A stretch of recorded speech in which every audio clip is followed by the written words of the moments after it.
Goeiemôre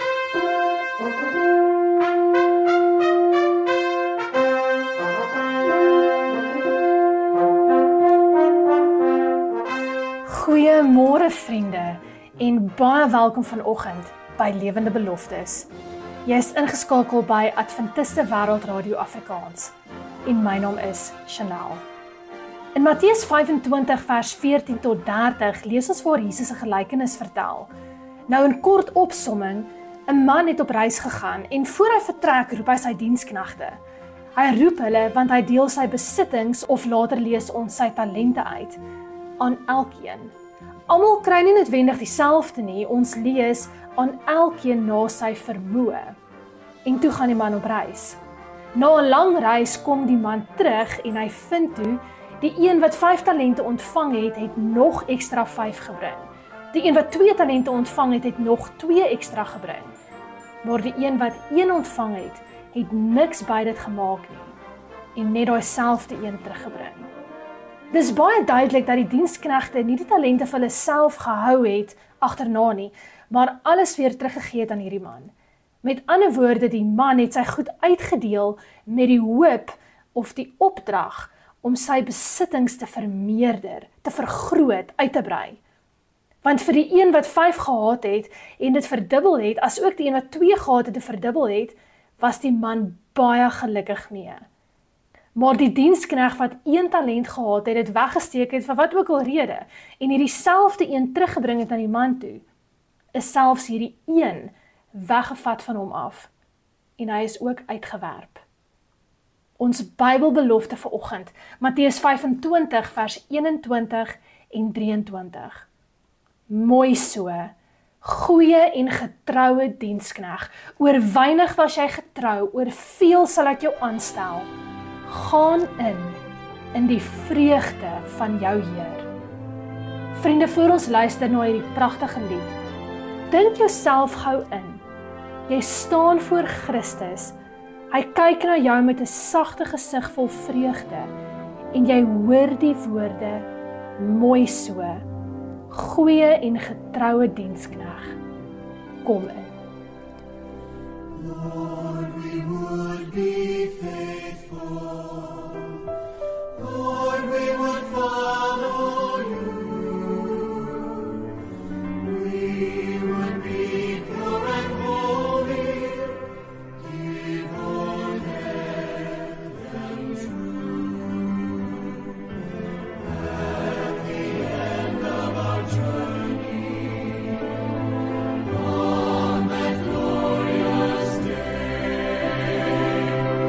when we gaze into your eyes,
Jy is ingeskakel by Adventiste Wêreldradio Afrikaans, Lewende Beloftes.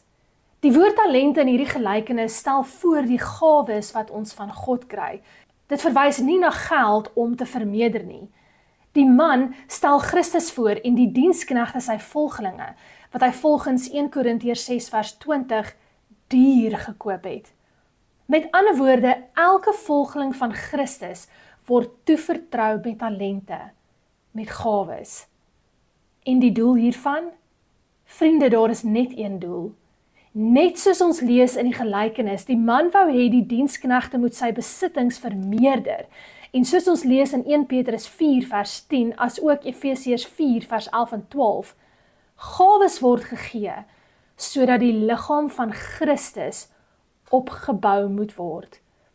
En die gelykenis maak dit baie duidelik. Christus gaan rekenskap van elkeen van ons eis. Wat het ons gedoen met die talente, die gawes wat hy aan ons geleen het? En dit gaan glad nie oor die grootte van die gawe nie, maar wel die getrouheid waarmee dit gebruik word. Elkeen van ons moet werk tot voordeel van ander, om 'n seën te wees vir almal om ons, tot eer van die naam van die Skepper God, tot opbouing van sy liggaam. Vriende, daar is geen groter lof as om uit God se eie mond te hoor, wel gedaan, mooi so. En wat vir my amazing is, dit is nie uit my eie sukses nie, dis nie waar hierdie wonderlike beloning gaan nie, maar oor opregte diens en gehoorsaamheid aan God. Dit dra God se goedkeuring. So hier's die vraag, waar kan ek hierdie gawes kry? Kan ek kies wat ek wil hê en wat ek wil doen? Nee, o nee. Die Bybel maak dit ook vir ons baie duidelik. Dit is deur die Heilige Gees dat die gawes uitgedeel word. Soos 2 Korintiërs 12 vers 11 sê vir ons, aan elkeen afsonderlik soos hy wil. Gawes wat die kerk, die liggaam van Christus, in staat stel om sy aangewese taak te verrig.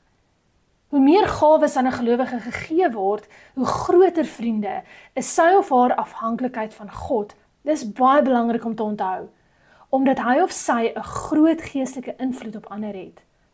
En vriende, hier is die deel van die gelykenis wat ons nie moet mis nie. Die man het op 'n reis gegaan en hy het teruggekom. Glo jy dat Jesus Christus binnekort gaan terugkom? Is jy besig om jou gawes te gebruik tot verheerliking van sy naam, tot opbouing van sy liggaam? Want die belofte sê, gaan in die vreugde van jou Heer. Hierdie is nie net 'n beloning nie, vriende, maar is 'n uitnodiging. Die vreugde van ons Heer beteken volle gemeenskap met God, 'n lewe sonder pyn of skeiding van hom af. Vriende, hierdie is 'n hemelse uitnodiging om saam hom in sy teenwoordigheid te wees vir ewig. En hierdie is seker die hoogste beloning wat daar is. Dis nie 'n plek nie, maar 'n persoon om by God self te wees. Wel gedaan, mooi so, goeie en getroue dienskneg. Vriende, ek en jy hoef nie talentvol, invloedryk of volmaak te wees nie. Net getrou. God beloon getrouheid. En nee, ek sê glad nie dat Christus 'n lys hou van die dinge wat jy doen, en daarom kan jy die beloning van die ewige lewe kry nie. O nee, God beloon getrouheid. Die vraag is, waarmee hou jy jou besig? Want net voor hierdie gelykenis vertel Jesus van die dinge wat alles moet gebeur voor hy terugkom om sy kinders te kom haal. En hy sê, die evangelie moet eers uitgaan na al die nasies, volke en tale, voor die einde sal kom. Voor die man terugkom van sy reis. Gawes tot opbouing van die liggaam van Christus. Gawes wat die kerk in staat stel om hierdie groot taak te verrig. Want hy moet terugkom. Ek wil eendag so graag hoor, mooi so, goeie en getroue dienskneg, kom in. Wil jy? Ek wil jou graag uitnooi, As jy 'n Bybelvraag het of dieper Bybelstudies verlang oor die liggaam van Christus, die opbouing daarvan en gawes, hoe weet ek wat ek het en wat om te doen daarmee?